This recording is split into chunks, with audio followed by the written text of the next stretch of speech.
Well, greetings, imagination connoisseurs.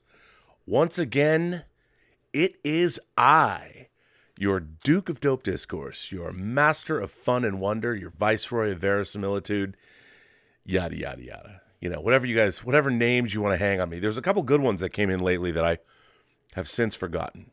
Not that they weren't good names. I just forgot them. I mean, so much stuff is coming in one ear and out the other. It's sometimes tough. This is a little different. Midnight Musings tonight. I don't have Lael and I don't have Mmmm. They're both at Star Wars Celebration. I don't have my main computer either.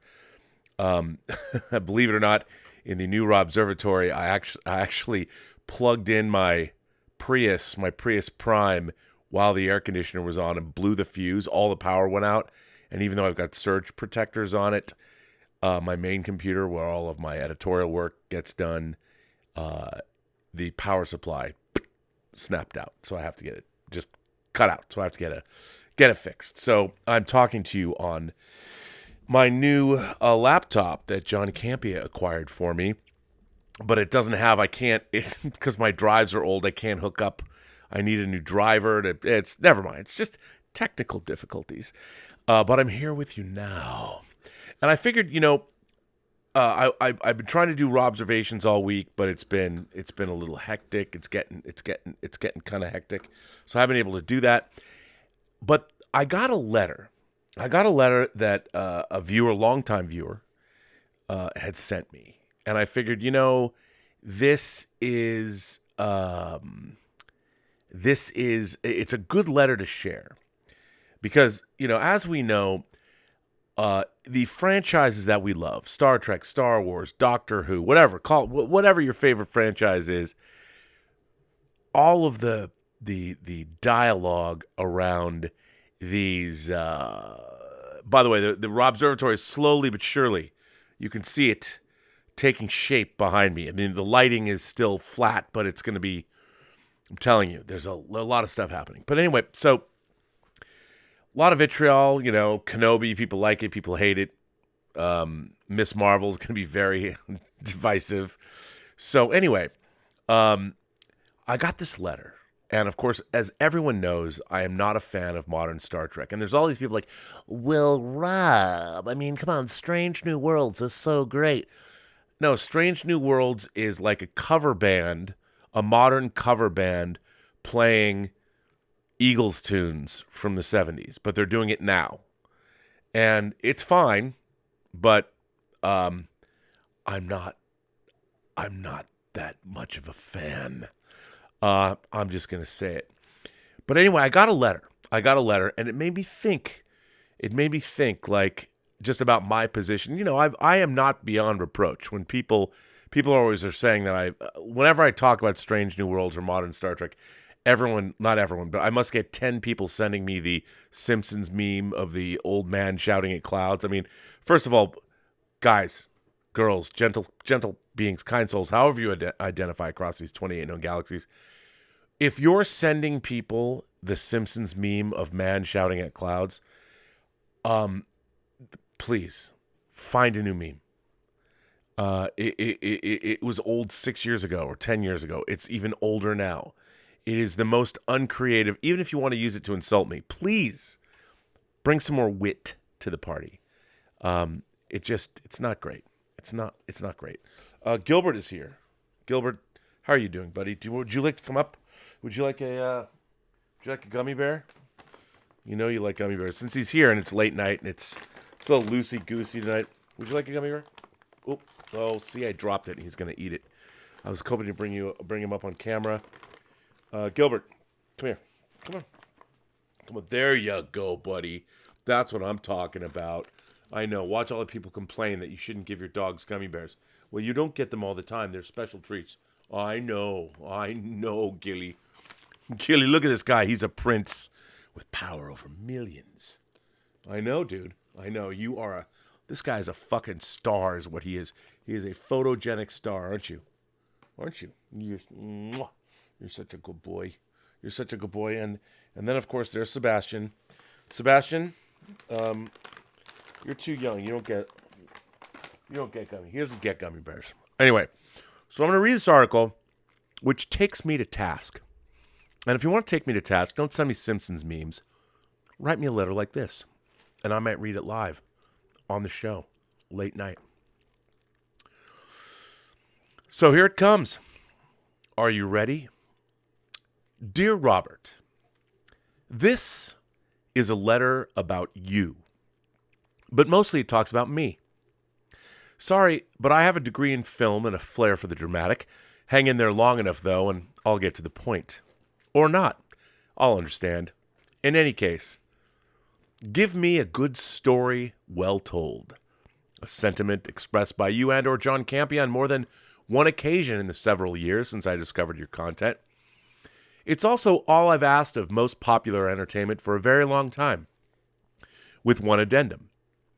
Give me a good story well told, I have often said, and I will give you a great deal of leeway in how you tell that story. There's a related saying that dates back even further in my memory. Always a fan, never a fanatic. I am, in many ways, a quintessential late bloomer. I had no strong interests prior to graduating high school aside from airplanes, World War II, and The Lord of the Rings. Star Wars came out a week before I graduated. I didn't play my first game of D&D till it was legal for me to drink. My true entree into the nerd geek culture, the realization that I really enjoyed what back then would be categorized as such, came over time in my college years. All these late discoveries have shaped my attitudes toward hobbies and interests. I can be very passionate about something, but also very pragmatic. That duality is perhaps best illustrated by my experience of Star Trek. I remember really enjoying the original Star Trek when it first aired and in syndication in my youth. I recall reading several novels and non-fiction Trek books, and I remember playing an early Trek video game on a server with my university-allotted computer time. But my real love of Trek did not start until the movies. And that, in turn, is very illustrative of my experience and mindset. All right, then. The first came out while I still lived in the dorms. I was actually on staff as an assistant to the resident director of Bixby Hall at UC Davis. I got the 16mm prints for our fundraising movie, Foul Play, and threaded it into a projector in the dormitory to get familiar with the real swap points, and also to share the Star Trek the Motion Picture trailer at the head of Reel 1 with others.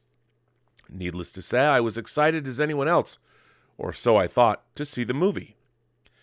And along with a dozen or so others from the dorms, I found myself on opening night at the last midnight showing at the Sacramento Cinedome Theaters, sitting in the very last row. In true stadium seating, those last rows are high up and actually pretty good. We all watched the film, and 2+ hours later, I had two reactions. The first was, well, they've killed Star Trek. I'm an adult. I'll find other things to enjoy. Yes, the movie had its moments, but overall it was not very good. Critics and most moviegoers agreed, and I didn't expect to see any more big-screen Trek in the near future. The second reaction, glancing at the engineering and pre-med students I'd come with, all of whom were cheering and hollering and fist-pumping and celebrating, was, did we just watch the same movie? Clearly, they were just really happy to see their old friends back in action. 3 years later, still in the pre-internet age, posters and magazine ads for Star Trek II began popping up here and there. I thought the advertising art style was a little too colorful and a bit amateurish. The overall ad campaign was restrained, nothing compared to the full-court press of the original. I did not get my hopes up in the least. And yet again, I found myself in the back row of the same theaters on opening night at the last midnight showing. Two differences this time. One, I was not in a good place in my life. A lot of doubt and uncertainty. Two, I was with very close friends, some of whom I've remained very close to all these years later. Less than 2 hours later, my attitudes toward Trek and my own future were unexpectedly changed. It was not only that good, it further cemented my belief in the power of cinema and good storytelling. of a good story well told. But even as I looked forward to future entries and got more and more into Trek lore and related interests, I still remained always a fan, never a fanatic.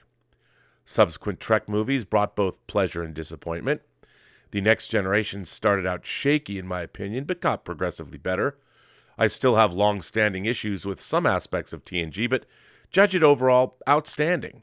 Both a worthy successor to the original and its own thing. Same goes for Deep Space Nine, my favorite, Voyager, not a fan at first but learned to appreciate it much later, and Enterprise, which I hold in higher regard than a lot of people. But then came the dry spell until 2009. Your disdain for things new Trek since 2009 is well known. My take on the initial J.J. Abrams offering was extremely positive. I had a lot of criticisms, but aside from building the ship in a gravity well, most of my gripes were aesthetic. It's a good story well told, even if it's not the Trek we're used to. I gave them leeway in how they told it. 2 years of watching you, however, have tempered that opinion. And critical drinkers, they don't make them like they used to video, really made me think. That video compared how people in general, and Starfleet in particular, solved problems in old Trek versus new Trek. It is pretty illuminating. It forced me to seriously review my opinion of Abrams as a filmmaker and storyteller. Well, that and Rise of Skywalker. Into Darkness, even if sincere, is a badly formulated attempt to please the fans. Beyond is an overproduced, watered-down, pseudo-standard Trek story. All of them emphasize style, too much over substance. And then came Discovery. While I'm less negative about the first 2 seasons compared to you, my take is still negative. Lots of stupid, silly things in those 2. Most consistently good thing about Season 2 was Pike. But even he got written to give Burnham too much credit on numerous occasions. Michael Burnham was not a total Mary Sue, but everyone sure treated her like one. No such restraint in Season 3. Burnham saves the universe. Total train wreck. Bad television, bad Trek, bad storytelling. Well acted, high production value, crap. Some of the worst content ever put on screen. I'd say something about lipstick on a pig, but pigs deserve better. You and I agree on Discovery. No, I haven't even bothered with Season 4. Some have said it's better than 3, but what isn't? We disagree for the most part on Lower Decks and Prodigy. Star Trek the Animated Show, they are not. The former's Simpson-style humor and approach is not for everyone, fair enough. I think it's pretty amazing. Clearly made by people who know and love Trek in all of its forms, warts and all. Most Lower Decks B-plots are actually really good live-action Star Trek A-plots. But again, not for everybody. I was on the fence through the first episodes of Prodigy, but episode 5 onward, the show really impressed me. Not typical Trek, but the setup is not supposed to be.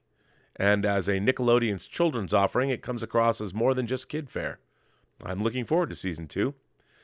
I know you've had some positive things to say about Prodigy, but also expressed concern over whether or not it should even be considered Trek.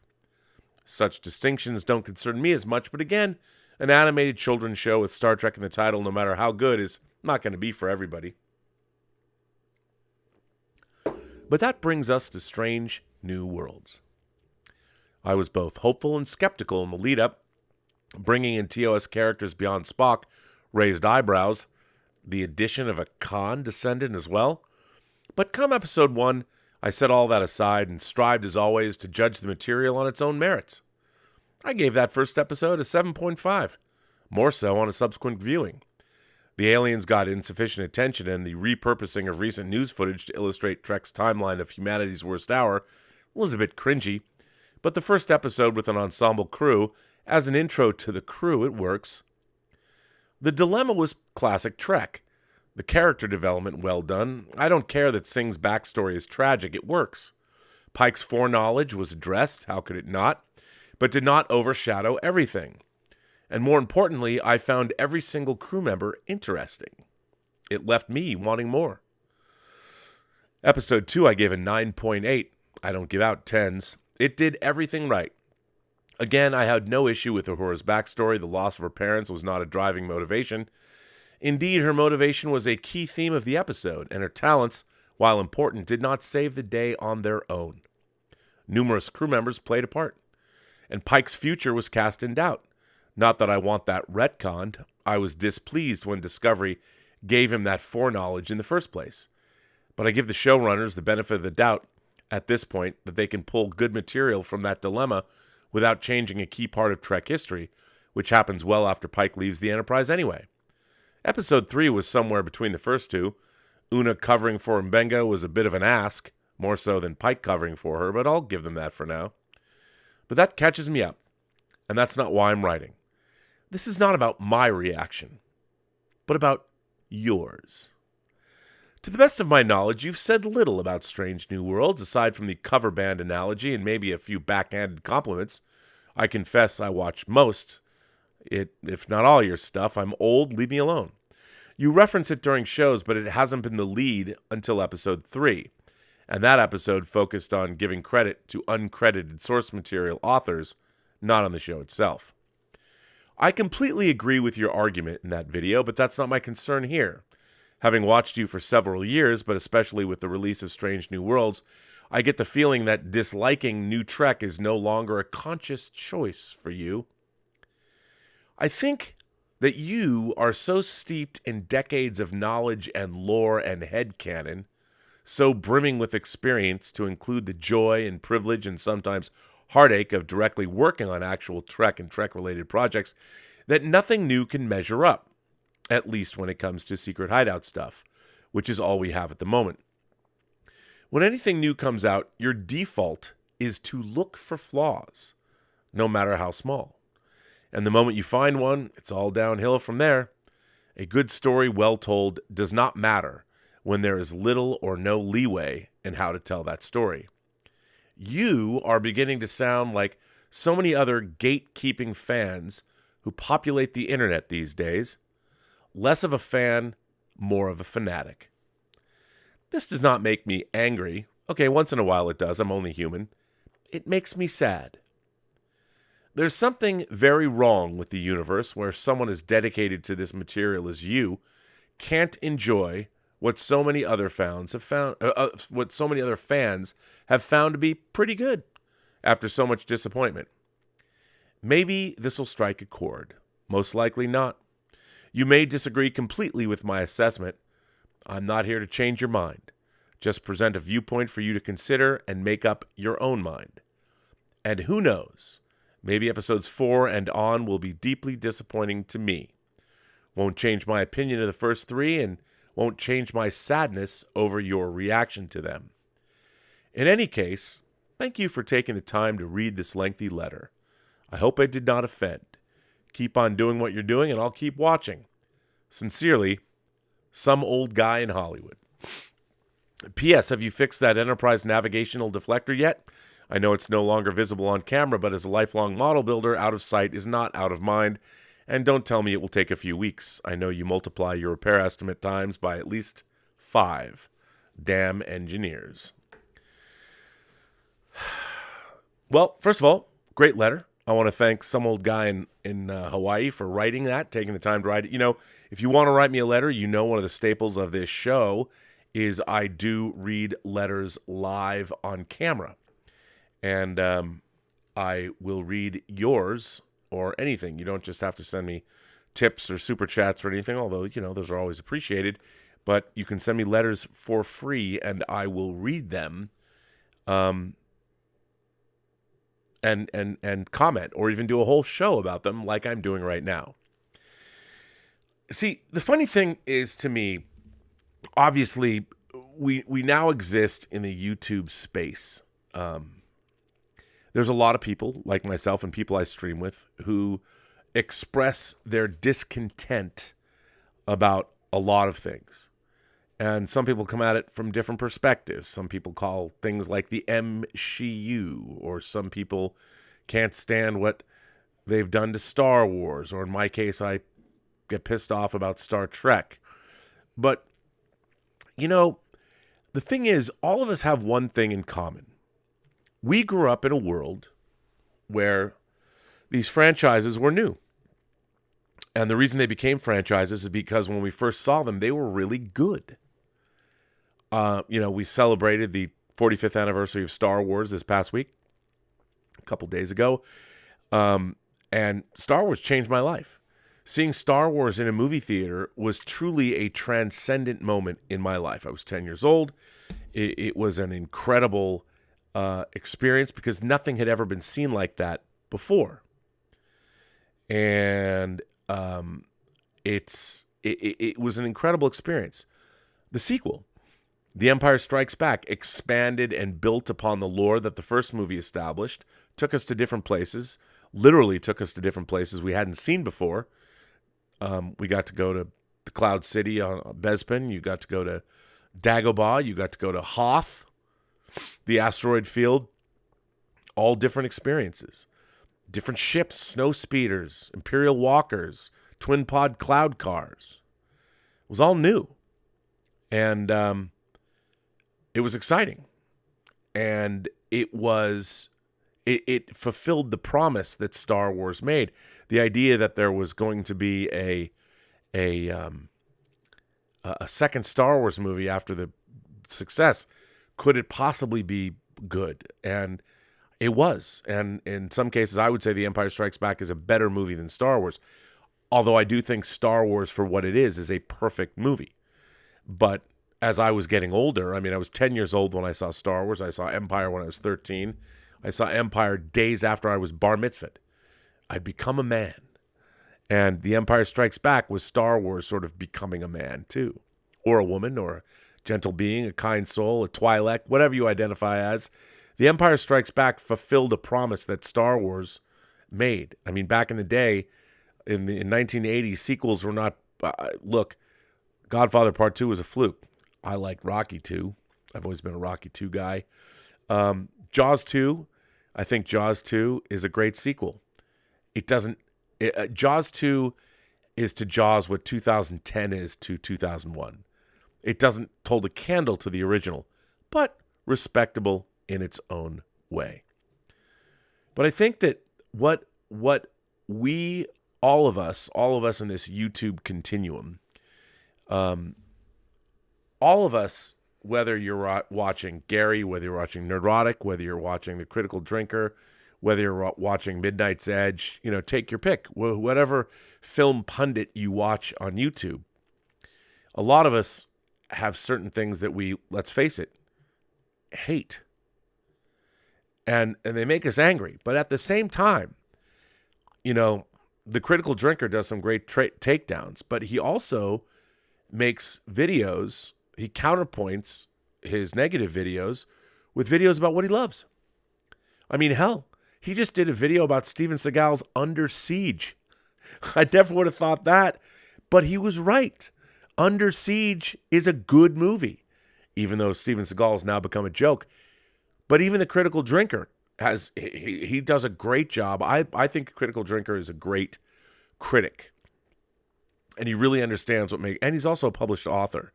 So it doesn't surprise me that he's got his persona as the drinker, but he's still, I think, a keen a critic of film and the kinds of the kinds of movies that he loves. Because his taste, I think, is pretty impeccable. He might not like Star Trek the Motion Picture as much as I do, but still. But all of us YouTube pundits and all the people I think that are watching right now, all of you, we all want the same thing. Just like our letter writer said, we all want great stories well told. That's what we're looking for. In fact, that's all we're looking for. Now, when it comes to Star Trek, I have a different sort of a relationship, I think, than most people probably have with Star Trek, and that I've been watching it my entire life. And here's the thing about Strange New Worlds. Strange New Worlds is nothing of the kind. It's not strange. It's not new. And they seem to be retreading a lot of old ground. Half the cast was introduced in the original series starting in 1966. And then they throw things like a descendant of Khan Noonien Singh, which you could say was another augment or something from Enterprise. All Strange New Worlds is to me, and the reason, let me be clear, What I can't stand about Strange New Worlds, love Anson Mount. He's great. He's a great actor, very charismatic, looks terrific in the part. Strange New Worlds, all it is doing is playing the hits. It's playing the hits, but it's sure to make sure that those hits are played being politically correct to today. There is no edge to Star Trek is a show. Strange New Worlds has become a show that is only addressing the feelings of the audience. It is not only politically correct for today, but it is only giving the audience what the audience seems to want. The messaging that the audience seems to want. The old adage, Strange New Worlds, is not telling an audience what to think about. Like all modern Star Trek, especially in the Secret Hideout era, it's only telling you what to think, or worse, it's just agreeing with what you already think. I think Strange New Worlds is bad science fiction and mediocre television. Again, you're watching a cover band, and what's really interesting by the decisions that are made by the writers or Akiva Goldsman, let's go and let's throw in a descendant of Khan Noonien Singh. Like, first of all, how about not talk about Khan Noonien Singh at all? How about not talk about anything? No Pon farr, no Gorns, nothing we've seen before at all. The show's called Strange New Worlds, and it's anything but. And, what I object to is, again, I did a show, as just some old guy in Hawaii pointed out, the last Robservations I did, I was talking about the fact that they're now lifting material. Very highly paid TV writers are now lifting material from Star Trek novelists from 33 years ago. They're not even writing. All they're doing is they're making a show about Star Trek. They're not making a show about anything else. Literally, the kinds of stories they're telling are stories they think are supposed to be Star Trek stories. Here's the thing. Like I've said, I am tired of watching new Star Trek that's only about Star Trek. People talk to each other the way modern writers think Star Trek characters, that's the way they talk to one another. With platitudes or speechifying or whatever. It's so weird. It's so bizarre. What I want to see from a Star Trek show, and what I have not been seeing since 2009, is a new science fiction action-adventure show that provides allegory within the frame of a science fiction context to illuminate our life here today. I don't need to hear anything about any previous Star Trek show. Give me new characters and give me new stories that can add to the Star Trek canon or pantheon or whatever without referring to another Star Trek episode. When I was growing up, the great Star Trek episodes, they seldom ever called back to previous episodes because it was episodic. So every story was new. I mean, sometimes they might have done, in the original series, there was not a lot of sequel episodes. As a matter of fact, when it comes to sequel episodes, maybe Harry Mudd introduced in the first season, then he was reintroduced in the second season, and they did an animated series episode about him. And so that was, there you go. But the Klingons, they were standalone stories. When they brought back there was another Klingon episode, no one referred back to, John Colicos's Kor from Errand of Mercy, when William Campbell played Koloth in Trouble with Tribbles. Well, remember the time you came across Kor? I heard all about that. No one ever did that. Now, all anybody does, all these writers do, is throw a bunch of other Star Trek at you. And that, I feel, is fucking annoying. It's kind of like when you ask an actor, like when you meet an actor and you watch an interviewer, or you watch an interviewer meet an actor, and the interview question, this is, by the way, the worst question to ask an actor, especially if you're doing a retrospective documentary. Tell me about your character. Whenever I see an interviewer say that, I tune out. I'm like, I'm done with you. You are not going to ask a question that I need to even hear the answer to. We already know we already know what these characters are. I've told this story before, but when I was doing the Blu-rays for Next Generation, and I first sat down and interviewed Patrick Stewart in New York City, when I first started out, I said, listen, I don't want to talk to you about Star Trek. And he said, what do you mean? I go, what do you know about Star Trek? And he laughed. I said, listen, if I were to ask you about the Klingon-Romulan geopolitical situation during the Battle of Narendra 3, could you pontificate about that? And he laughed, and he said, I don't even know what you're talking about. I said, see? You can't tell me anything about Star Trek. Nobody cares. Nobody cares what you think about Star Trek. What they want to know is about you. We want to know about Patrick Stewart. What do you like? Because Star Trek fans know the character of Jean-Luc Picard way better than you ever will. You understand how you as Patrick Stewart played Jean-Luc Picard. But the character of Jean-Luc Picard, as far as the viewers are concerned, is a very different thing. Another problem I have with modern Star Trek is Patrick Stewart, because he has the power he has, he's now turned Jean-Luc Picard into himself. So we're no longer getting stories about Jean-Luc Picard. In the second season of Picard, we're getting a story that literally references Patrick Stewart's own life.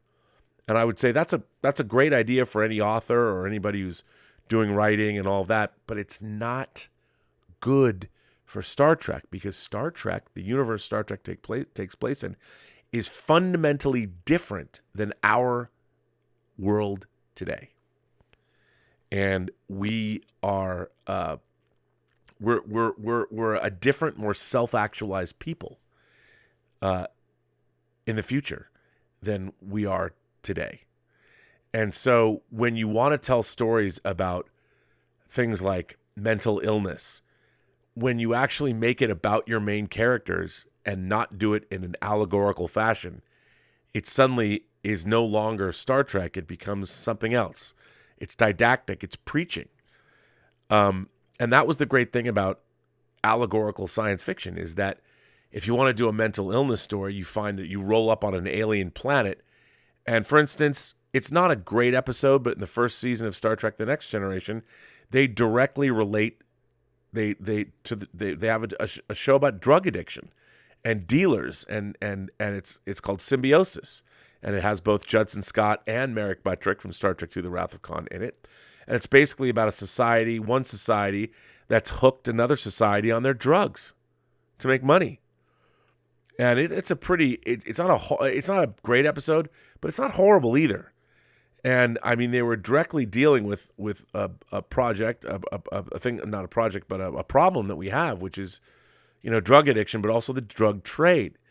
Like, what is the incentive to fix these problems if you're making a lot of money?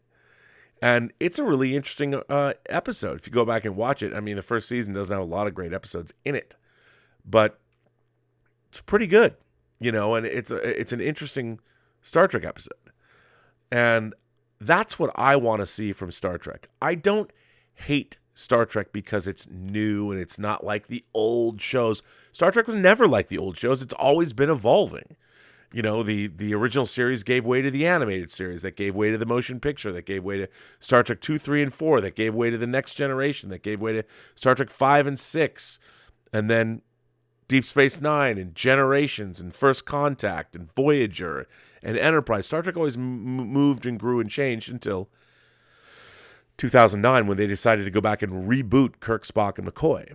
But the problem with rebooting those characters is those characters were born out of that Camelot 60s optimistic John F. Kennedy view of the future. And by rebooting them, you turn them into basically Kirk and Spock are assholes. They're frat boys with issues. That's about as far away from Star Trek as you can get.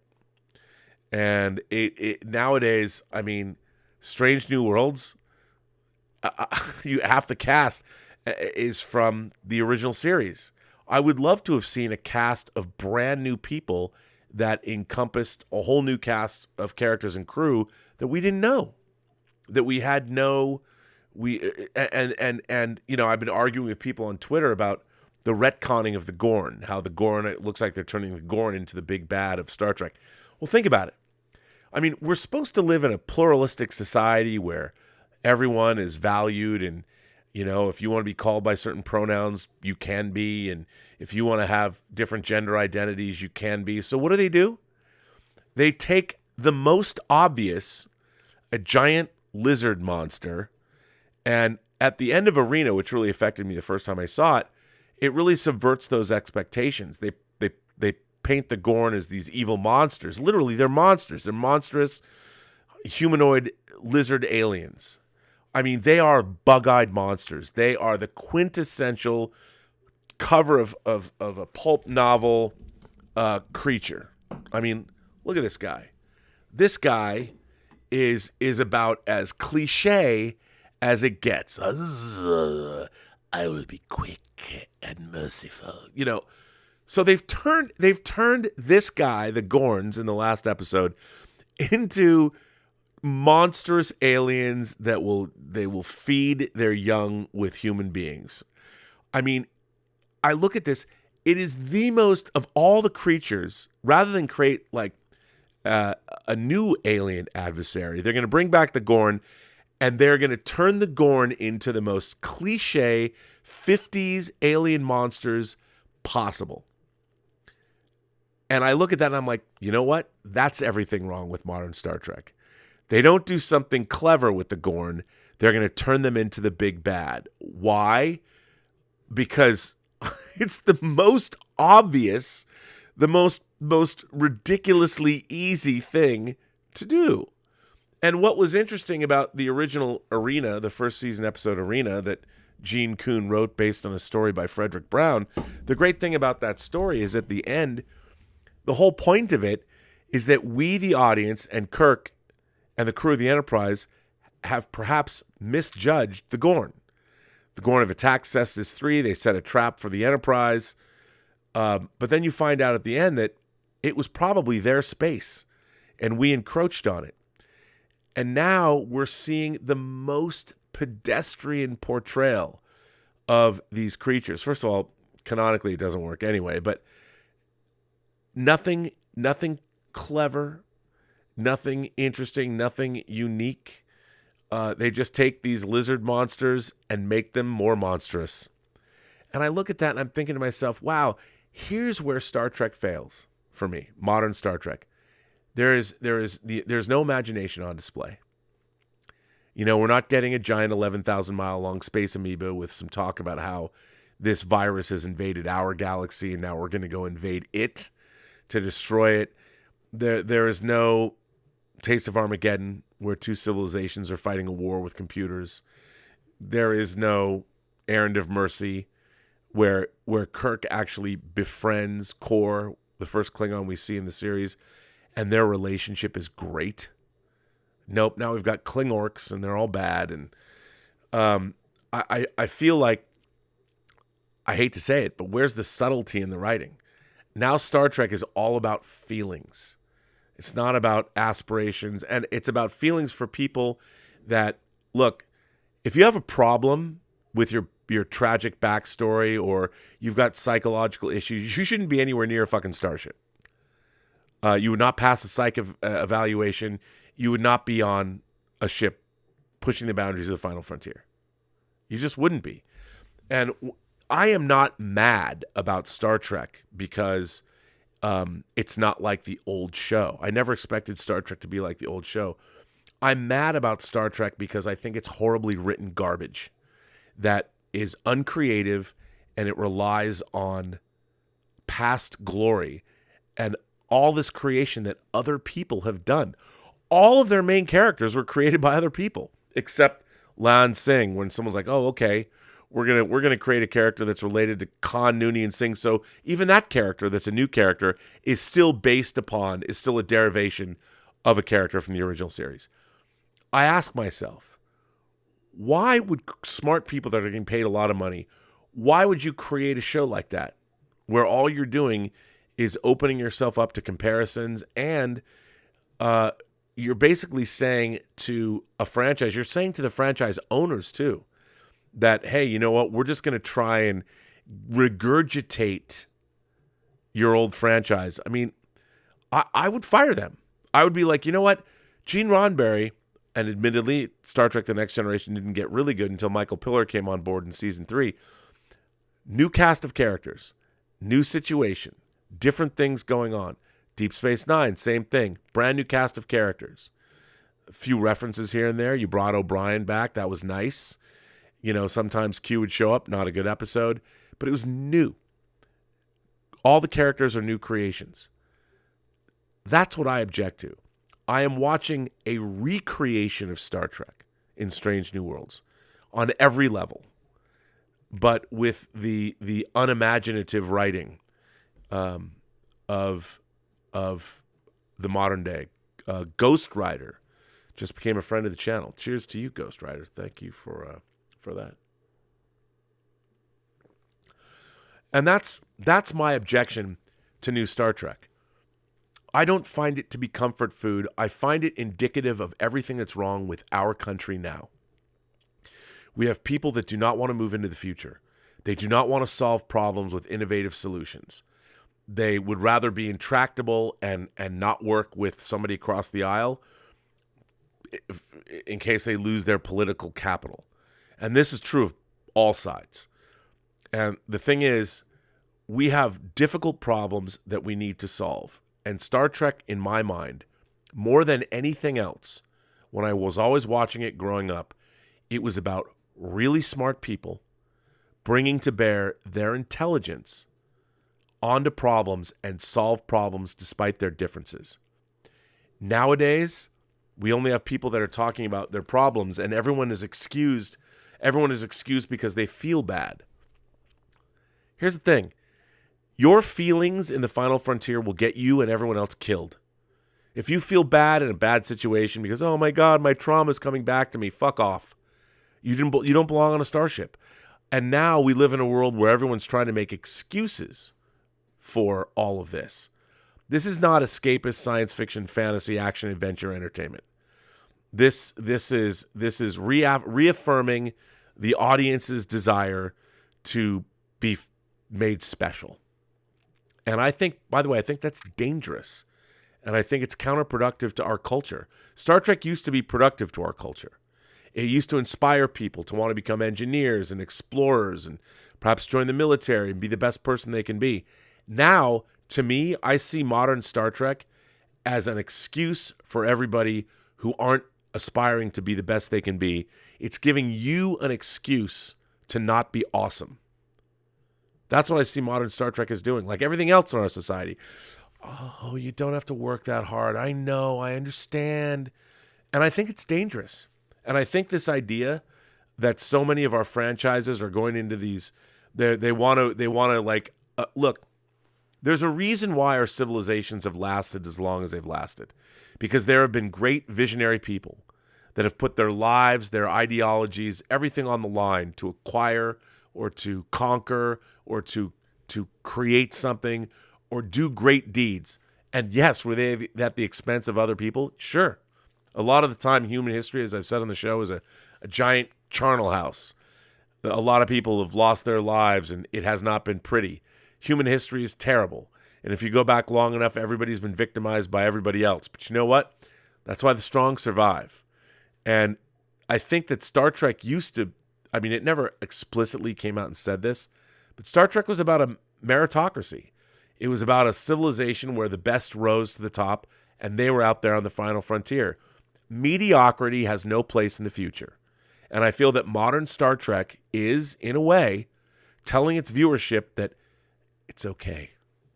It's okay that you're not as good as you could be. Not on the final frontier, it ain't. The whole point about Star Trek was about the elite, the best of the best.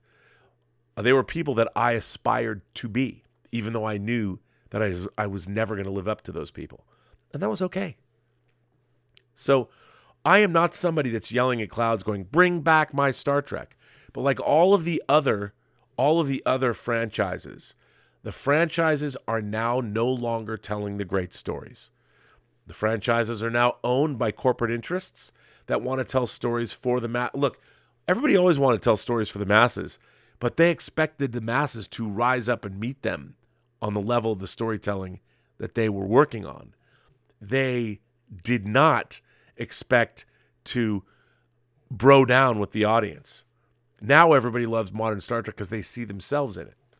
I mean, I keep saying the same thing about this over and over and over and over and over again. The Islamic participation trophy trek, yeah, that's what our civilization has become. Everybody's been told that they've been so wonderful and special that since they've been growing up and getting participation trophies.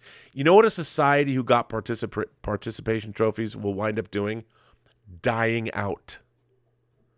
Because you know what? If everyone gets a participation trophy, where's the incentive to better yourself? Where's the incentive to be a great person, to do something amazing? I don't know. And it's monumentally frustrating. I mean, it really is. Boat sends in a super chat and says, man, I just don't get why it's so hard to just move the Star Trek timeline with a new cast after Deep Space Nine and Voyager. You know, like a TV show. Too hard, man. You know, it's so weird. I mean, I don't think I'd have that much of a problem because if it's something new, I wouldn't object to the canonical ridiculousness or whatever. But it's bizarre that they don't want to do that. And I honestly, I don't get it. I mean, I really don't get it. I really don't understand at all. But I think it's problematic, and I think it speaks to a bigger problem with our culture in general. I mean, we have real serious problems, and you know, we have learned to live with horror that we won't even address, and it's our entertainment is just another example of all of that, which I find distressing. Echo Base Network. My boys over at the Echo Base Network, the coach and Nick. Hey, by the way, if you don't subscribe to Echo Base Network, go subscribe to them right now. Echo Base Network says, "Hail RMB. Everyone is smarter from listening to you." Oh, well, thank you. I don't know about that, but that's very nice of you to say. I award you all the points, and may God have mercy on the souls of people that are not subscribed. Looking forward to the physical media stream tomorrow. Yeah, I hope I can get it working on this computer. It's the thing is I use Wirecast software, and they only let you download it onto one computer, which sucks. And I can't get into my drives because I need to spend $300 for a driver, which I don't have, being that we just moved into a new house and all that. So I don't have money to spare on software. At least not right now. I got to get my old computer fixed.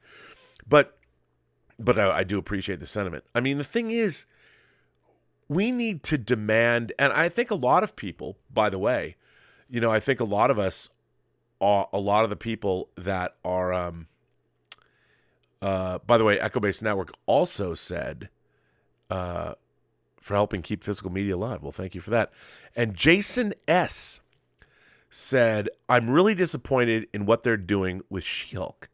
I wanted Measure of a Man. I was expecting a procedural courtroom drama where, say, a superhero breaks a woman's arm when saving her from a 5-ton falling rock, and the hero is put on trial for assault. Well, you're going to get something similar, I think, but it's going to be more like John Byrne's fourth wall breaking run on She-Hulk, which I liked. I thought it was pretty good. John Suntress from the Word Balloon podcast. By the way, he's getting some great guests. If you don't subscribe or listen to John Suntress's Word Balloon podcast, he recently got an award for being like a legendary broadcaster out of Chicago. He's a legend. John Suntress says, as if trauma of the week wasn't enough, Strange New Worlds creates a Starfleet tragedy holiday. Happy to join you to go further, but truly no pressure. You know what? I would bring you on right now, but I can't because I'm using OBS, and to be honest, I haven't used it much, so I don't know how to bring people on using OBS. I'm sure you can, so don't tell me now because I don't want to do it live, but I have to figure it out to bring Dieter on tomorrow. Lynn Hobday. Lynn, our favorite British expat in Japan. Lynn Hobday says, first time to catch you live in ages. Love it when you talk Star Trek. I checked out on Picard Season 2 halfway through Episode 3. My mental state has improved greatly. Will not go back for Season 3. Even with the old crew coming back, I'm done. Well, Lynn, I can't believe I'm going to say this, but Terry Matalas, who, by the way, Star Trek Season 2, or Star Trek Picard Season 2 is not his fault. He only worked on a couple episodes. He has expressed his frustration, I think, working on modern Star Trek. He's the sole showrunner. He's the man in charge for Season 3 of Picard. So, look, I go into all Star Trek wanting to like it. I do. I want to dig it. And I think I'm going to give Terry the benefit of the doubt. I like Terry. He was the creator and showrunner of the 12 Monkeys TV series that I actually quite liked. So give old Terry a chance. But only a couple of episodes. How is Japan? How's the singing going on?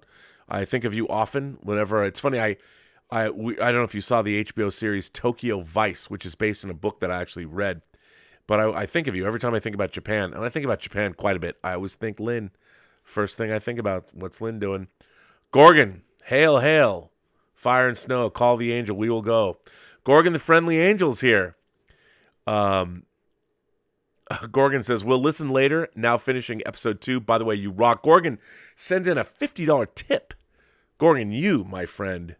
That was very nice. Although, I have to say, no offense, but the fact that you use the name Gorgon. Gorgon played by, of course, what's his face? I always want to say F. Lee Bailey.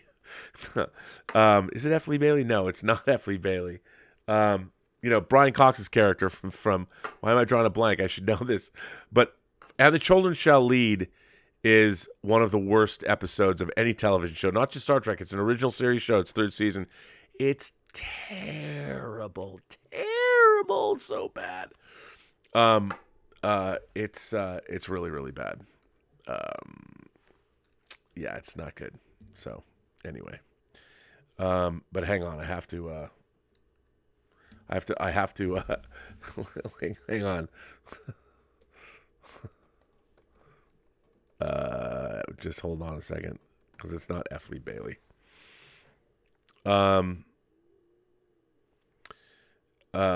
It's Melvin Belli. That's who it is. It's Melvin Belli.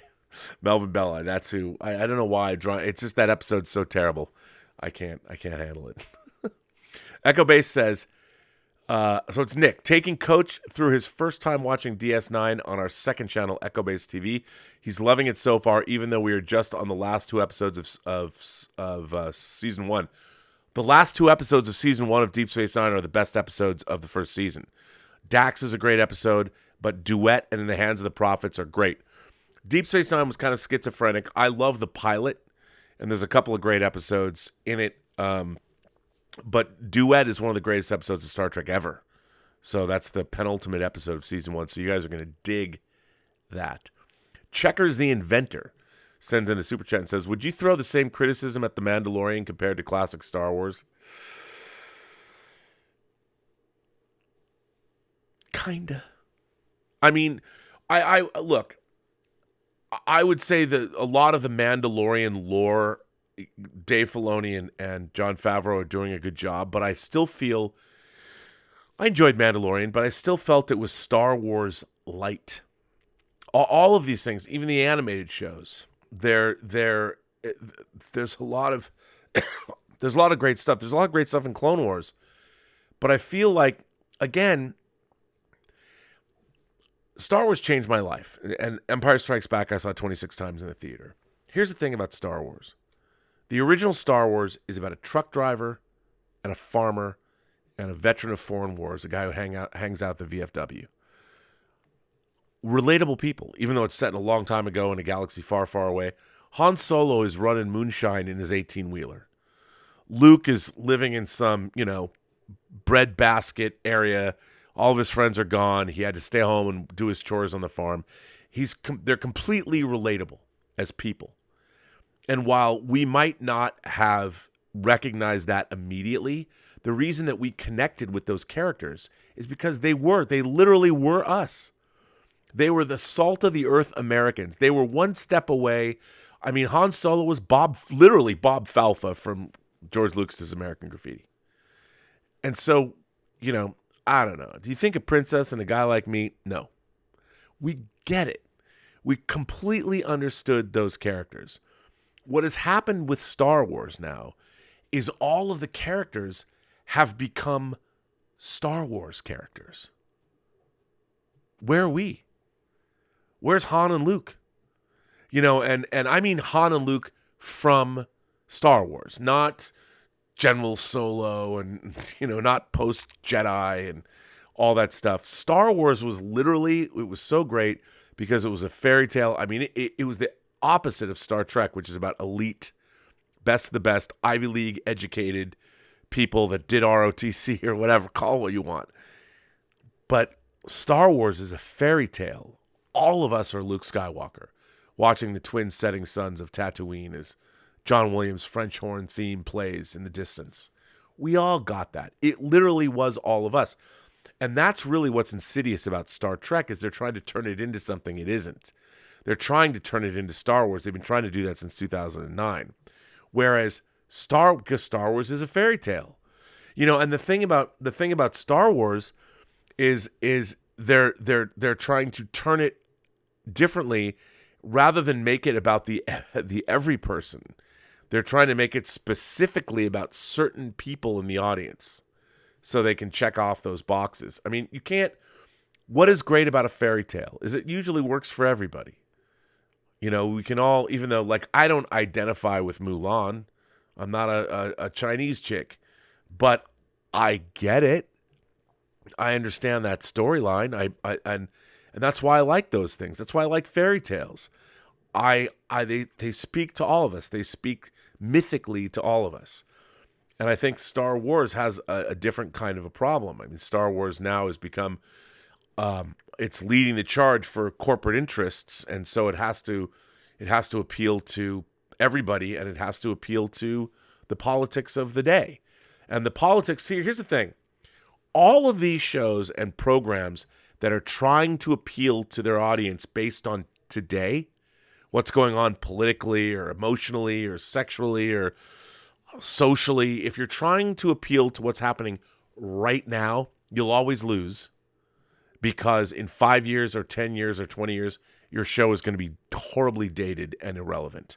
What you need to do is you need to tap in to the Joseph Campbellness of it all, which is so funny because it's all there already.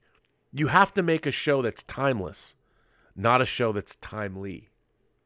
And that's what all of our franchises are doing. They used to be timeless, and now they're trying to make them all timely. Like the Watchmen TV series, which had a lot of good stuff in it, but I'm like, it's already horribly dated. I mean, so that's what you got to do. So yes, Chekhov's the inventor. I would.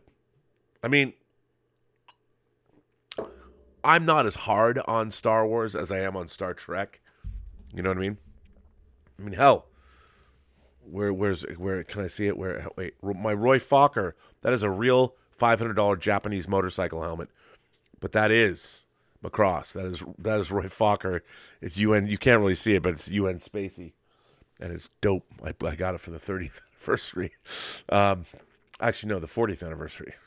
Yeah, so it's great. I don't know why I brought that up.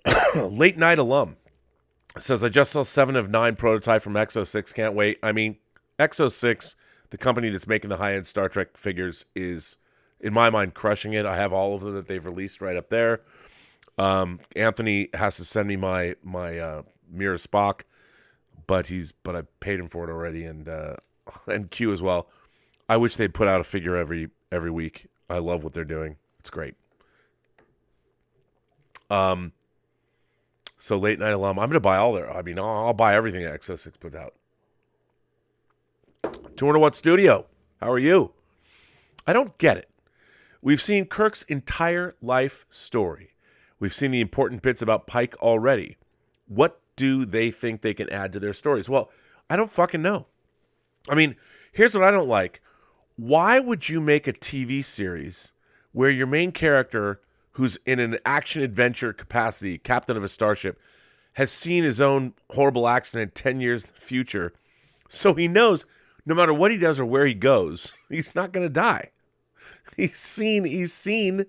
It's such a, by the way, those dreams, the Star Trek, people, there's another thing that pisses me off about me and what people have said to me. They're always throwing back, well, Rob, you're always saying they should have delved into the tie-in fiction, the Star Trek novels, and now that they're doing that, why are you not happy about it? Because they're not giving credit to the novelists.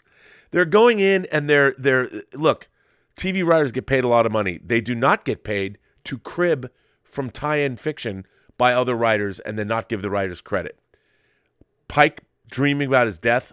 Margaret Wanderer Bonanno wrote a novel called Burning Dreams. Oh, wait, Pike's dreaming about his accident. As I said in my last Robservations, Una, her entire backstory, Illyrian, being that she's an Illyrian, was lifted right out of Dorothy Fontana. Dorothy Fontana, the woman that wrote Journey to Babel. They lifted Una's entire backstory for their principal character. They took it from her Star Trek novel. Now, if I was their boss, I'd fire the lot of them. Look, if you're going to go in and, first of all, well, Rob, they paid. It's work for hire. They own all this stuff, just like in comic books. You know what? Dorothy Fontana is a WGA writer. And if you're in the WGA, which you are if you're working on Star Trek, as a matter of principle, how about not steal from other WGA writers? I don't care if it's legal. It's immoral. And it just speaks to the writers on the show. So, and yes, 200 Watt Studio, I don't know. They keep going back over. Like, here's the thing. Here's what I don't get. Pike knows that in 10 years he's going to have this horrible disfiguring accident. He knows when it's going to be. He knows what's happening on it. Well, it's not like it's time travel. So when that day shows up, change the day, bro. Do something different. Our friend Stubble McShave, all the way from Sweden, says, I agree that modern Star Trek, as well as many other long franchises, are done badly now. But I think that some people are just looking for reasons to dislike something rather than looking for reasons to like it. I think it's true. I don't think it's true in my case. I want to desperately like modern Star Trek. I can't. I can't because I am confronted with bad writing and uncreative storytelling. I mean, what's so interesting about Star Trek and great science fiction is always a reflection of what's going on today. There are so many interesting things that are happening today in terms of science and technology there could be seasons worth of stories that could be told. But no, all of these stories, I mean, let's bring back the Gorn and have a submarine conflict and we'll make it like this and this and this episode. Like, okay, the reason that they did Balance of Terror in the first season of Star Trek was because people who were writing those episodes, there was actually World War II sub-combat. The problem now is the people that are writing Star Trek and borrowing those tropes, they've watched Hunt for Red October, they've watched Crimson Tide, they've watched, and clearly somebody probably watched some of my animatics from the Axonar feature film I was going to make, but whatever. And I'm not bitter about it. I mean, if you look at a treatment I worked on with Bryan Singer and Chris McQuarrie about setting Star Trek 1,000 years in the future, hey, what can I say? And if you want to see combat, space combat in the gravity well of a planet, you can look at my Axonar animatics. You can look at Axonar Origins on YouTube and see what I was trying to do 7 years ago. But anyway, it's all good.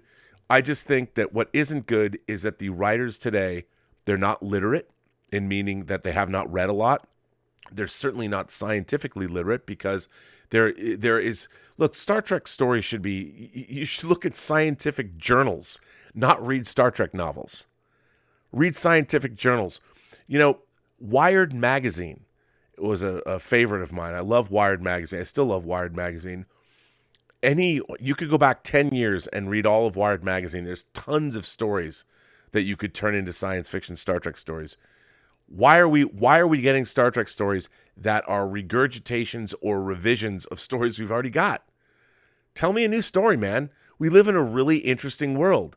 There's a lot of new science that didn't exist 10 or 20 or 30 years ago. Tell that story. And I don't understand, we're going to go back and we're going to use Strange New Worlds Took episode 4 until we got to the Gorn. Really? Episode 4, now we're gonna go back to the Gorn. Why? Why wouldn't you want to create... Wouldn't the writers of that episode rather have come up with a brand new alien race? It's called Strange New Worlds. I don't know. Call me crazy. Fernando Barrero. Hello, Fernando. First of all, I got to ask. You know what I'm going to ask. How's your mom? Give her my best. Fernando says, hi, R&B. This may be a bit of a generic question, but why is it that new Star Wars streaming series are able to give better stories than new Star Trek series? Is it because the writers actually know the history of the stories they're writing about? You know what? I think that's part of it. I think that, of course, Dave Filoni is steeped in Star Wars lore. He knew George Lucas. I mean, he still knows George Lucas. Right from the horse's mouth, he understands everything that's happening. And I think he really understands he's made Star Wars his life's ambition and life's work, which I think is great. The people that are writing Star Trek, they might like Star Trek, but the problem is they don't love Star Trek. You know, some people do, but I don't see enough of them. Kirsten Beyer, who's a co-creator of Picard, does. She loves Star Trek. But I don't, you know, TV writers want a job. And look at the turnover. Churn and burn, man. I mean, I would love to see somebody like Vince Gilligan come on board Star Trek and do something great. Checker says, you talk a lot about Star Wars being a relatable fairy tale, but what can we learn from Empire about where Star Wars can and should go in future films and TV shows? Ooh, that is a very good question. A very good question. Well, where I would start, let's start with Luke Skywalker. All right? I mean, okay, you have an elder, an experienced... Let's bring it back to its most basic component. The overarching story of Empire Strikes Back. I mean, the A story is Luke. The B story is Han and Leia and Cloud City. The A story is Luke really beginning his journey to becoming a Jedi Knight and working with Yoda. And all of that comes a lot of from Eastern philosophy and Eastern samurai movies or whatever. But at its very basic, the beginning of that, it's Luke, first of all, Luke having to realize that his perception of the universe is wrong. He has to get out of his own way. Like when he lands on Dagobah, he's like, I'm going to meet a Jedi Master, you know, great warrior. Wars not make one great. And in confronting Yoda, it is those preconceived notions that Luke has, that we all have about anything. So immediately Luke's story becomes relatable to us because we understand watching that movie, because we have misjudged. I mean, now it seems silly, but when you were watching Empire Strikes Back, when we didn't know anything about, when we went in cold to Empire and we were meeting Yoda for the first time, we, along with Luke, misjudged Yoda. You know, he's calling, and Yoda's playing a part. Yoda is duping Luke, sucking him in, sizing him up.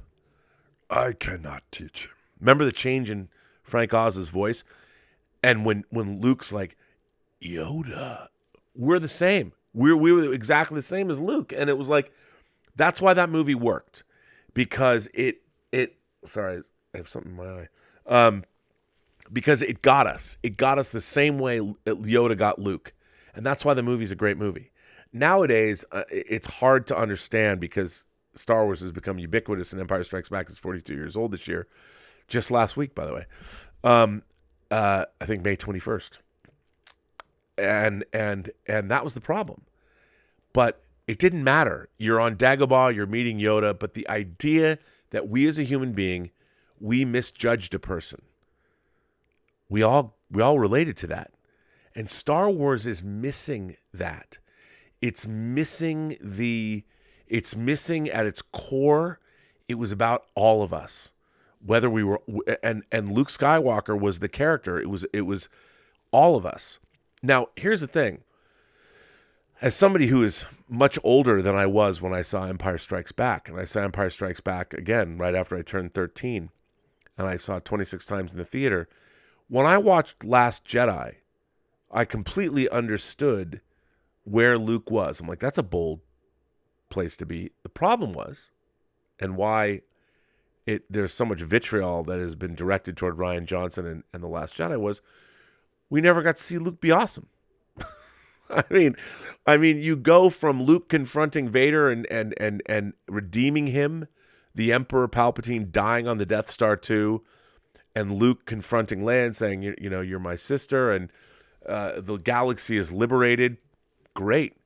What we didn't get, and I find this so frustrating, is we did not get to see Luke be a fucking badass Jedi until The Mandalorian. I mean, and to me, that was how you can rob. I mean, I'm glad I'm not a kid that was born today that's going to discover Star Wars in 5 or 6 years and make that jump between Return of the Jedi to The Force Awakens. I mean, how many? There's going to be a whole generation of kids that are going to grow up going, "Fuck that movie, fuck the Force Awakens." You know, Luke just became a Jedi. I'm gonna stick the new movie in, and he shows him the last 5 minutes. I mean, if you think about it in context, I can't wait to read the op-ed pieces when I'm an really old man, where the generation that grew up with Star Wars that were born like today, who've discovered the trilogy, they're like, what the fuck is The Force Awakens and Last Jedi and Rise of Skywalker? Who allowed this crap to get made? I'm like, I finally get to see Luke Skywalker become a badass Jedi, and oh no, they've already lost. My heroes have become schmucks, and I don't even know why. It's terrible. But yeah, I mean, I think that that's what needs to be, even in Star Wars, even in a fairy tale, there has to be elements of us in them. We have to recognize elements of ourselves in the characters. I mean, that's the whole dealio, yo. Clint likes everything. Sends in a super chat and says, congrats on the new digs. As always, it's good to hear your perspectives. Stay metal. Well, Dave Park called me this week. He's like, bruh, we got to do some more midnight metal, bruh. And I'm like, yeah, I know. We will. Oh, we will. Donald Gooch became a member. Thanks, Donald. Thanks for becoming a member. Appreciate that. Stub McShave sends in another tip and says, congratulations to my fellow Swede. Oh, yes. This just happened. Now, I'm going to butcher his name, Stubble. Ruben Oslund for winning the Palme d'Or in Cannes for Triangle of Sadness. I've not seen the movie, but it's pretty cool. Pretty cool that a Swede won the Palme d'Or. My man David Cronenberg did not, but that's all right. You know. Win some, lose some. Tom Jr. Jackson, my man Tom. Rob, it's good to see you and that you are better. I don't send old man yelling at clouds. I send you yelling at clouds. It's true. God damn it, clouds. It's good to see you too, Tom. Thanks for being here and moderating.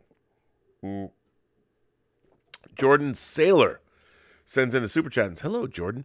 Says, my favorite DVD special feature has always been the commentary tracks. Do you have a favorite commentary track? Mine is Roger Moore doing his James Bond movies. Good commentary tracks. I have to say, gosh, David Fincher's commentary tracks are always amazing in terms of learning things. His commentary tracks are great, but there are commentary tracks. John Milius and Arnold Schwarzenegger in Conan the Barbarian. Because Arnold, like, he's just going, oh, look at my friend Sven. That's Sven over there. And John Milius is trying to keep it real. Arnold just won't let him. Or Kurt Russell and John Carpenter kicking back, drinking some beer, doing, like, Escape from New York and the thing and stuff. I love Big Trouble in Little China. I love those. You know, I have to say, even though it's self-serving and I did work on them. By the way, I have to get off the sugary lemonade, but I used to love sugary lemonade, and there's this gas station by my house that has this sugary lemonade. It's pretty good, I have to say. But yeah, those are. But there's so many great commentary tracks. You know, I have to tell you, this is going to seem strange, and people are going to be like, "Wait, what?" So, one of my favorite movies of all time is a movie called The Stuntman. It was directed by Richard Rush, and he made a lot of exploitation movies in the 50s or the 60s and 70s, and he made like Freebie and the Bean, and he made a movie called Color of Night that stars Bruce Willis. Kino Lorber put it out on Blu-ray, and there's a director's cut where you see Bruce Willis peeing in it, and then there's the theatrical version. Don't watch the theatrical version. I think of it like an American Giallo movie.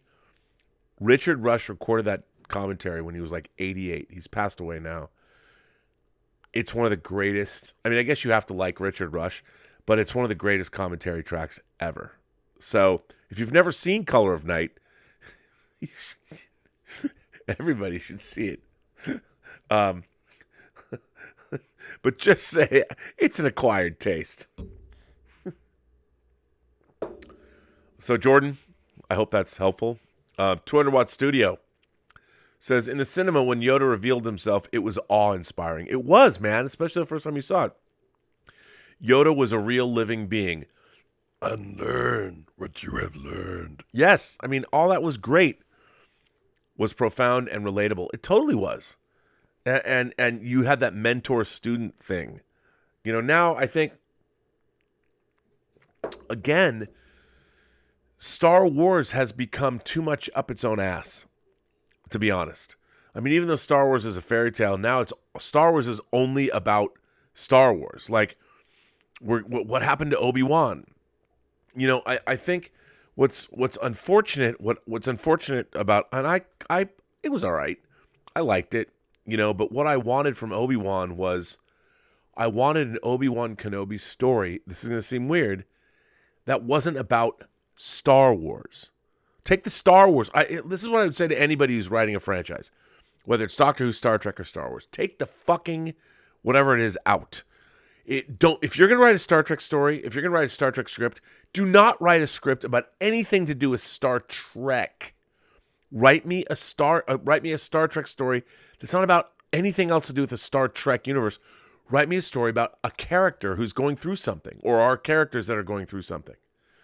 Obi-Wan Kenobi should have been, you know, if you have a character that utterly failed, the Jedi utterly failed to stop Palpatine's rise, and right in their midst, a Dark Lord of the Sith was able to destroy them.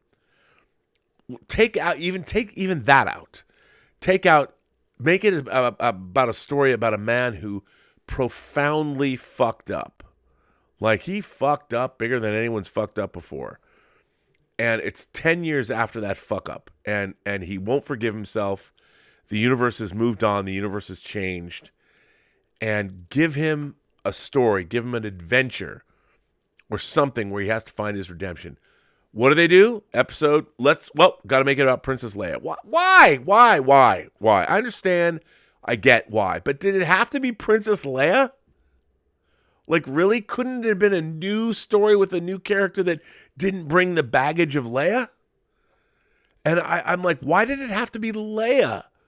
Why not tell a brand new story with new characters that we don't know about? Even the Inquisitors, we met them before. Tell me a story about Obi-Wan Kenobi that I haven't seen with nobody in it that I've ever met before. Don't do it.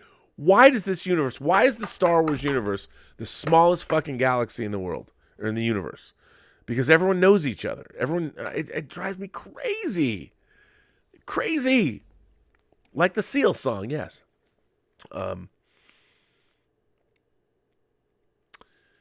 Yeah, I think that's exactly so. Alberta J. Oh, this is a very good point. Roddenberry, Kuhn, Fred Freiberger, they were all military men. The influence of this to the settings of early Trek is something that is missing in modern Trek. Alberta J, I could not agree with you more.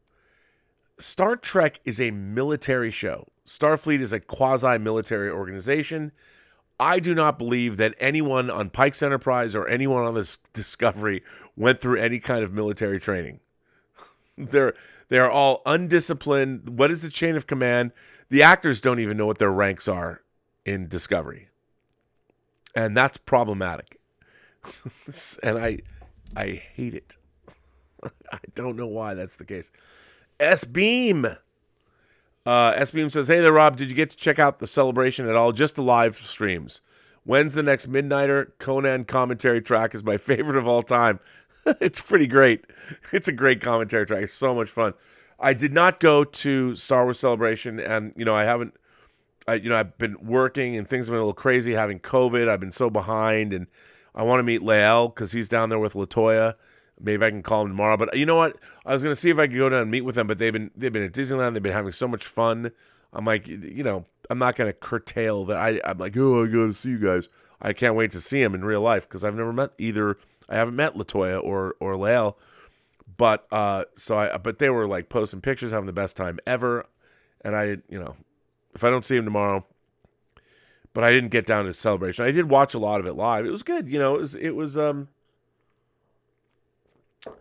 I have to tell you, as somebody who has gone to conventions for 50 years, literally, I've been going to Comic-Con since 1988. Last 2 years I haven't gone because of COVID. But to me, this show, Robservations, and what we do to a certain extent on the John Campea show, when I started Robservations, my philosophy was not to kill. It's funny because even though I didn't go to Celebration, I moving stuff around, my entire, I've got so much Star Wars stuff in here. It's everywhere. But I feel like every day, the whole point of the show is to be like at a convention all the time. So I feel, even when I miss something like Star Wars Celebration, I still feel like, that's kind of what we do. This is like a convention panel. Kind of,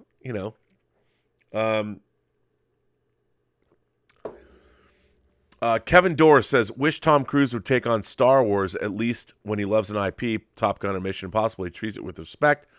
Lucasfilm hacks could learn. Kevin, dude, Top Gun Maverick is the best Star Wars movie we've seen since the original.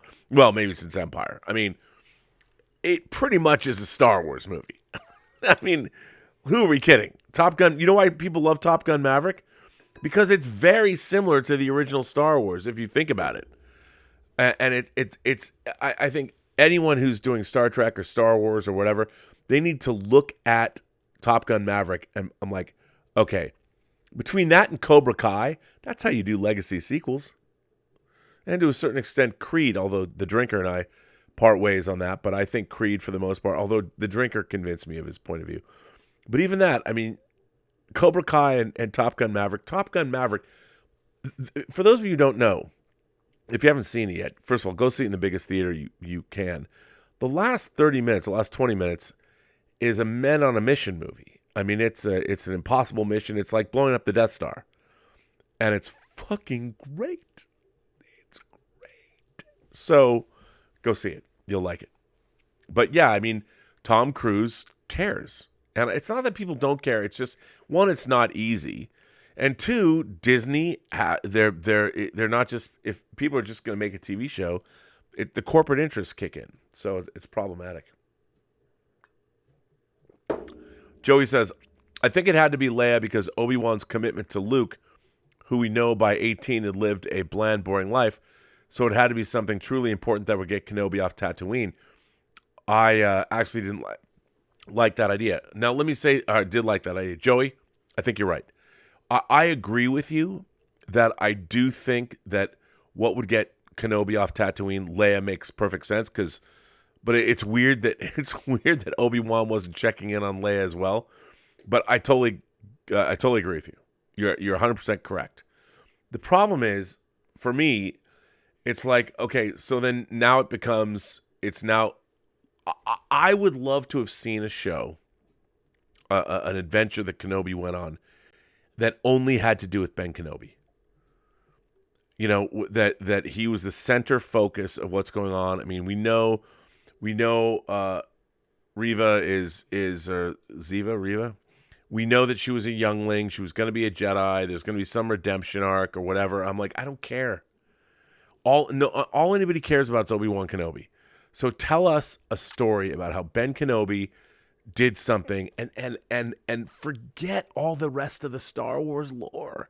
And that's the funny thing. All we need's Kenobi, and give him some kind of a great story. You know, like look, people are going to say, if I say this, they're going to think this is weird, but one of my favorite movies is The Verdict. I always tell people this. The Verdict is a very quiet, low-key movie. Paul Newman plays a lawyer, a drunk, who is burnt out and he's lost too many cases and he had tragedy in his past. And he basically is looking for some kind of redemption, and he gets a medical malpractice case that has to deal with the church, the archdiocese. And it could be his road to redemption. I would love to have seen a movie like that. And there's a villain reveal, and people, like, when I say villain reveal, there's a betrayal in that movie. And when it is revealed, it's done very quietly. There's no music, dun dun dun, you know. It just is matter-of-factly revealed. And when it is revealed, you're like, every time. I've seen this movie 100 times. I have the Blu-ray right over there. I've seen it so many times. Every time I watch The Verdict, because it's done with a camera pullout. And I'm just like, every time I get to this point, James Mason's monologuing, and you're like, maybe this time the camera won't pull out and it'll be different. It never is. Never is. And I'm just like, oh. I would have, if someone came to me and said, you're going to make a movie or a series about Kenobi, I would have thrown out, I want to make The Verdict. That Kenobi needs to atone. And people would have looked at me like I was crazy and I wouldn't have got the job. I'm like, I don't literally want to make The Verdict, but I want, in terms of a man looking or seeking redemption, I think you get what I'm talking about. I think you get it. But a lot of people,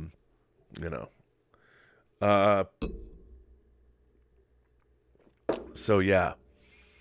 So I agree, Joey. I mean, Leia, it makes sense. I mean, I understand, but still, it's, again, we got to work all that mythology in there. 200 Watt Studio says, I wanted Kenobi reassessing his place in the galaxy. I want to see him find usefulness in his philosophy. Can't he use this to help people on Tatooine? Hey, man, I'm right there with you. Like, I think the Kenobi story, the story that they used in Book of Boba Fett with the Tuskens and stuff, could have been really interesting. But, you know, I'm glad he gets off Tatooine. It becomes a little lackluster. What are you going to do? But I think you're right. Jordan Saylor sends in a super chat and says, just to be supportive, Rob, take care. Well, Jordan, that's very nice of you. Thank you very much. S Beam says, bro, Chrome Death Trooper and Clone Trooper. Yes, for what S Beam is saying, Hot Toys did announce a Chrome Death Trooper and Clone Trooper, which are cool. But they're gimmicky, but still cool. I'm in. I'm down. Be good. They're cool. That Chrome Death Trooper is pretty dope. But you know what? It's so funny to me. Canonically, if you had chrome armor, if you were a Chrome Death Trooper, you'd spend a lot of time cleaning your armor every day. Boat says, I just want to know why Andor, of all things, for a gorgeous cinematic treatment, while one of the main Star Wars characters of all time is shot on the volume. Okay, Boat, that's a really good... What Boat is talking about is, for those of you, if you have not seen the trailer for Andor yet, here's what's so funny. Andor, to me, it looks like the Star Wars I've always wanted to see. The beginnings of the rebellion. People have to rise up. I mean, it was just the trailer. Now, I don't know if the show's going to be any good, but the people involved, Tony Gilroy, I'm excited. Really excited. I think it can be great. But when you look at that trailer, you're like, that's what I want to see from Star Wars. You know, Mandalorians and bounty hunters, that's all cool, but I want to see, what did it mean? We've never delved into what happened when the rebellion began. What does the everyman think? Watch that Andor trailer, and I'm like, fuck yeah, dude, that's the Star Wars that I want to see. And what Boat is referring to is Andor was shot in Europe, shot in UK, whereas Mandalorian and Obi-Wan Kenobi are shot on what are called the volume stages, the Lucasfilm stagecraft stages, where they're using giant LED screens to project backdrops, and they're shooting in camera, but they're limited by what they can do with those backdrops. So, and you can tell. Book of Boba Fett, they haven't quite figured out. The directors, Deborah Chow has done a better job of being able to show us more vistas and widening it out. But I think part of the problem with both Mandalorian, and yes, there's a problem with Mandalorian, at least for me, is cinematically by using the volume, because they're not on the volume.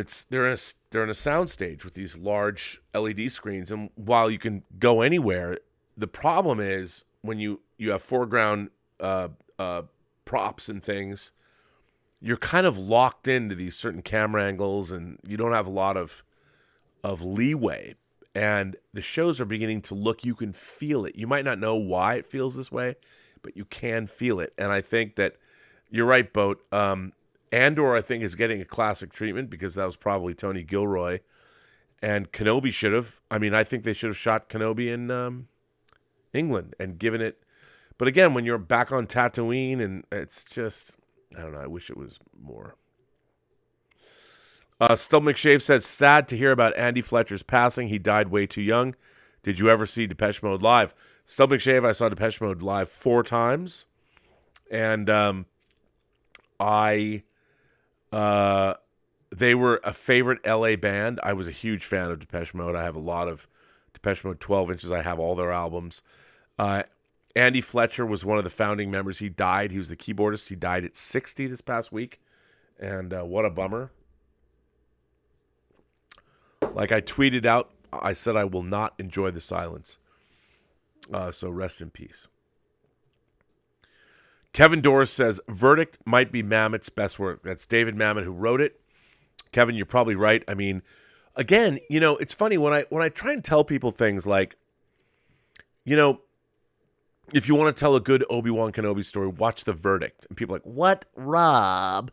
And I'm like, look, man, I'm saying, if you're going to write a story about Obi-Wan Kenobi, leave the Star Wars out of it. No Star Wars, no Leia, no Star Destroyers, no Mandalorians, no Inquisitors. Get rid of it all. Tell me a story about a dude that's been disgraced, a broken man. It's been 10 years since he had his ass handed to him. And I know he's got a job overseeing whatever. You know, he still has one responsibility left that he's not going to give up for anything. Take the Star Wars out of it and write me that script. Don't worry about the canonical in-universe bullshit. Don't need it. We'll fix it. Not fix it, but we'll weave it in later. What I need to, you need to tell me a great story about a broken man who has a singular responsibility that is suddenly saddled with more responsibility. And how is he going to manage that? That's what you should do. Jordan Saylor says, Bruce Willis is in the background at the end of The Verdict. Yeah, he's in like one shot, but he's very prominent in the shot. I think he's either in the jury or he's in the, he's just in the gallery watching.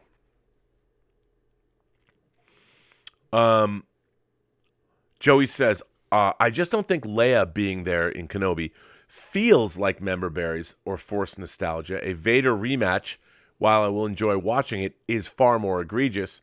I think I'd keep the Leia kidnap plot, but maybe not have them interact much, if at all. Yeah, I mean, I don't, it's just, I get why they have to do it. You know, Luke and Leia are the most important things to Ben Kenobi, but at the end of the day, it's like, really? Like, again, you're going to, and it was so lackluster. And I have to say, I mean, the Inquisitors, our main Inquisitor, she, it's not that, I mean, I really liked her in The Queen's Gambit. I love The Queen's Gambit, but her portrayal of this character is so one note. At least it was in the last two episodes, the first 2 episodes. And I'm sure it's going to get better, but it just, you know, give me something that isn't. Does it always have to be more of the same? Does it always have to be Does everybody have to be related to everybody else all the time? Always? I don't know. Well, listen, on that note, I think it's time. To call it. I'm going to be back tomorrow with Dieter Bastian in 9 hours for Let's Get Physical Media. And I'll show you something I already got. I'll give you a preview. Look at this. The Man Who Shot Liberty Valance in 4K. Come on. One of the great Westerns. It's one of the things I got this week. It's so good. They put it out in 4K. Love it. But anyway, I want to thank everybody for being here. I want to thank everybody who generously supports this channel through Super Chats, tips, and memberships. We didn't have a membership call this week. We will next week, only because my computer managing and the issues. And it's an excuse, but it's true. And I will be back. But I want to thank everyone. I want to thank Tom Jr. Jackson for being here and moderating. Tom, you're a mensch, as always. You're a good man. You're actually a great man, a better man than anybody I know. So it's good to have you here. I want to thank everybody that, even the new members, thank you all for that. And S-Beam also, great moderator. Thank you for being here, S-Beam. Who basically, S-Beam also, he created this graphic. That was an S-Beam special, which I really love. And I hope Lael and are having a great time at Star Wars Celebration. So that's always very, very cool. And all of that. So I think that's good. And on that note, I will say, remember, every person you meet has a story to tell that you have yet to hear. And all you have to do is listen.